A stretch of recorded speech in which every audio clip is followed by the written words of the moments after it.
Aïe. Alors, qu'est-ce qu'on voit là? Tu vois là-bas le Grand Combin. Le Grand Combin, c'est la montagne suisse du Valais. C'est 4300 mètres qui nous divise la vallée d'Aoste avec la Suisse. Hein. Voilà la grande montagne là, le Combin. En venant vers la gauche, tu as le Mont Velan.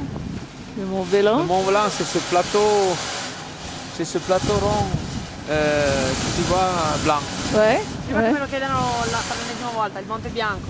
Aspetta.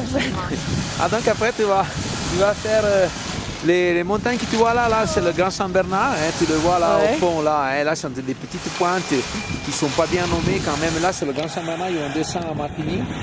Jusqu'à partir ici du coin, à droite c'est le Mont Dolent. Le Mont Dolent, c'est un 4000 où il fait le départ de la chaîne du Mont Blanc.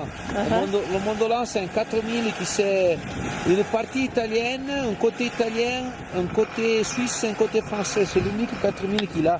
Disons, qui a cette propriété, non?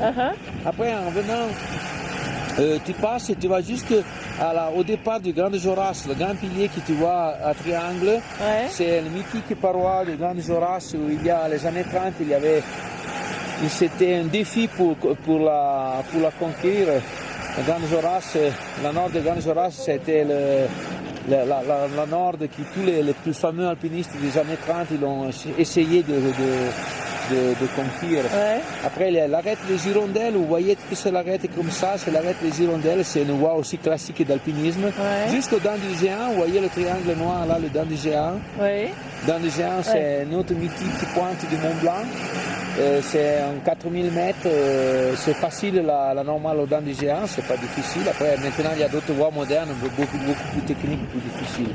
Tu descends en bas, au fond là, il y a l'aiguille du Midi. Vous voyez une petite pointe là-bas au fond. Là, c'est où il y a la téléphérique de Chamonix qui monte. La téléphérique va jusqu'à 3500 mètres et vient ici en Vallée d'Aoste et descend à Courmayeur. Après, on départ avec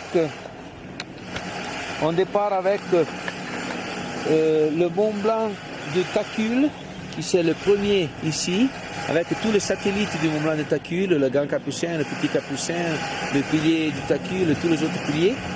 On monte encore vers la gauche, il y a le Mont Maudit, qui c'est notre 4000 mythique du Mont Blanc. Le Mont Maudit, il y a un versant, le versant de ce côté, c'est un versant glaciaire où il y a beaucoup de voies de cascades, de couloirs de glace.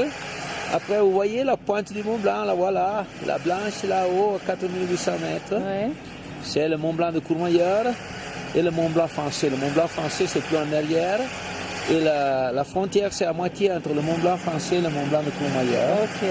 Là, après, on descend, versant de Fresneil.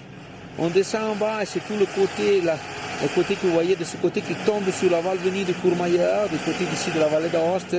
Et c'est le versant de Brouillard, où il y a le glacier de Brouillard qui a donné le nom à ce versant. Où il y a aussi le pilier central de Brouillard. Le pilier central de Brouillard, c'est un autre mythique pilier du Mont Blanc.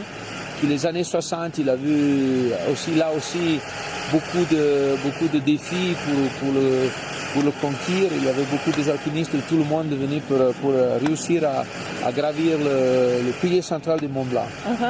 Donc après là, on repart avec la chaîne un peu plus en bas là, vous voyez le trait la tête, le petit Mont Blanc là au fond, le petit Mont Blanc à moitié et la tête carrée sur la gauche. Et là, c'est fini la chaîne du Mont Blanc, vous avez vu, qui divise la vallée d'Aoste à la tête carrée. Parce que j'ai une crampe. Oui, mais écoute...